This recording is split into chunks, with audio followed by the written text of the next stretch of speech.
Hi അസ്സാം വലൈക്കും. അപ്പോൾ ഇന്ന് നമ്മൾ ഡേ 3 ആണല്ലോ അല്ലേ. അപ്പോൾ ഇന്നെന്തെല്ലാം കഴിച്ചതെന്നുള്ള കാണണ്ടേ. അപ്പോൾ രാവിലെ തന്നെ നമ്മൾ പട്ട എടുത്ത് തിളപ്പിച്ചിട്ടുള്ള വെള്ളമാണ് കുടിച്ചത് കേട്ടോ. പിന്നെ നമ്മൾ ബ്രേക്ക്ഫാസ്റ്റായിട്ട് വെള്ളക്കടല വേവിച്ച് ചെറിയ തോതിൽ മസാല ആക്കിയിട്ടുണ്ട്. അതുപോലെ തന്നെ കക്കരിയും ഇതാണ് നമ്മൾ കഴിക്കുന്നത് കേട്ടോ രാവിലെ തന്നെ. നിങ്ങൾ രാവിലെ തന്നെ ഒരുപാട് വർക്കൊക്കെ ചെയ്യുന്നവരാണെന്നുണ്ടെങ്കിൽ ഗോതമ്പ് ദോശയോ ഒന്നോ രണ്ടോ ഗോതമ്പ് ദോശ അല്ലെങ്കിൽ മുത്താറ് വെച്ച് ദോശ അങ്ങനെയൊക്കെ കഴിക്കാം കേട്ടോ. ലോ കാർബോഹൈഡ്രേറ്റ് കഴിക്കാം. അപ്പോൾ നമ്മൾ അരി വെച്ചിട്ടുള്ള ദോശ, പത്തിരി അങ്ങനെയൊന്നും കഴിക്കാതിരിക്കുക, പുട്ട് അതൊന്നും കഴിക്കാതിരിക്കുക കേട്ടോ. പിന്നെ ഞാൻ ഇവിടെ കടലയും അതുപോലെ തന്നെ നമ്മൾ കക്കരിയാണ് കഴിക്കുന്നത്. പിന്നെ നിർബന്ധമായിട്ടും ഒരു ദിവസം 2.5 ലിറ്റർ വെള്ളമെങ്കിലും കുടിക്കാൻ വേണ്ടി ശ്രദ്ധിക്കണം. അപ്പോൾ എത്ര മഴയാണെങ്കിലും അത് കുടിക്കണം കേട്ടോ. ചെറിയ ചൂടിൽ കുടിച്ചാൽ മതി. പിന്നെ ഓട്സും നമ്മൾ ചെറുപയറും കൂടെ ചേർത്തിട്ട് ഉള്ള ഒരു ദോശയാണ് ഞാൻ ഉച്ചക്ക് കഴിച്ചത് കേട്ടോ. ചമ്മന്തിയും മുരിങ്ങയില തോരനും അതുപോലെ തന്നെ കുറച്ച് അച്ചാറും കൂടെ കഴിച്ചിട്ടുണ്ടായിരുന്നു കേട്ടോ. അപ്പോൾ അതൊക്കെ നിങ്ങൾ ഇഷ്ടമുണ്ടെങ്കിൽ കഴിക്കുക. അപ്പോൾ ഇതിൻ്റെ കൂടെ ഇനിയിപ്പോൾ വേറെ കറികളോ എന്താ വേണ്ടതെന്ന് വെച്ചാൽ അങ്ങനെ കഴിക്കുക കേട്ടോ.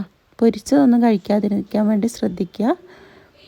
പിന്നെ എഗ്ഗ് എടുക്കുന്നവർക്ക് അങ്ങനെ എഗ്ഗ് എടുക്കാം കേട്ടോ. അപ്പോൾ ഞാൻ ഇവിടെ എഗ്ഗ് എടുക്കാത്തതെന്ന് വെച്ചാൽ പ്രോട്ടീൻ ആയിട്ട് എഗ്ഗ് എടുക്കാത്തത് ഞാൻ വെരിക്കോസ് വെയിനിന് മരുന്ന് കുടിക്കുന്നത് കൊണ്ട് എനിക്ക് ചിക്കനും ബീഫും കുറച്ച് ദിവസം കഴിക്കാൻ പറ്റില്ല, അതുകൊണ്ടാണ് കേട്ടോ.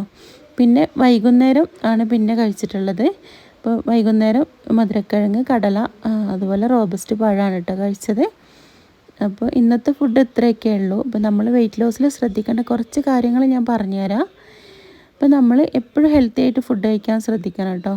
ഒമേഗ 3 അടങ്ങിയ ഭക്ഷണം കഴിക്കാൻ വേണ്ടി ശ്രദ്ധിക്കുക. മീൻ വേവിച്ച് കറി വെച്ച് ഒക്കെ കഴിക്കുക, പൊരിക്കാതെ. അതുപോലെ നട്ട്സ് കഴിക്കുക, വാൽനട്ട്, ബദാം അങ്ങനത്തെ സംഭവങ്ങളൊക്കെ കഴിക്കാൻ നോക്കുക, കടലയൊക്കെ ഇട്ട്. പിന്നെ പച്ചക്കറികൾ കൂടുതൽ കഴിക്കുക, വേവിച്ചും അല്ലാതെയും കഴിക്കുക കേട്ടോ. പിന്നെ നിർബന്ധമായിട്ടും ഞാൻ പറഞ്ഞല്ലോ 2 ലിറ്റർ വെള്ളം കുടിക്കാൻ വേണ്ടി നോക്കുക. ഗ്രീൻ ടീ കുടിക്കുന്നുണ്ടെങ്കിൽ അങ്ങനെ ആവാം, ഞാൻ കുടിക്കാറില്ല കേട്ടോ. പഞ്ചസാര എന്തായാലും അവോയ്ഡ് ചെയ്യണം. അതുപോലെ നമ്മൾ പലഹാരങ്ങൾ, അതുപോലെ എന്താ പറയുക, ബേക്കറി ഐറ്റംസ്, ഐസ്ക്രീം അങ്ങനത്തെ സംഭവങ്ങളൊക്കെ ഒഴിവാക്കാൻ വേണ്ടി ശ്രദ്ധിക്കുക കേട്ടോ. ഇതൊക്കെ ചെയ്തിട്ടുണ്ടെങ്കിൽ നമ്മൾ വെയിറ്റ് നമ്മൾ ആഗ്രഹിച്ച ആ ഒരു തോതിൽ കുറയുള്ളൂ. അതുപോലെ റെഡ് മീറ്റും ഉപയോഗിക്കാതിരിക്കുക.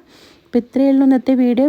ഇഷ്ടമായാൽ ലൈക്ക് ചെയ്യാൻ മറക്കരുത്. കൂടെ കൂടുന്നവർ കൂടെ കൂടാട്ടോ. Thank you.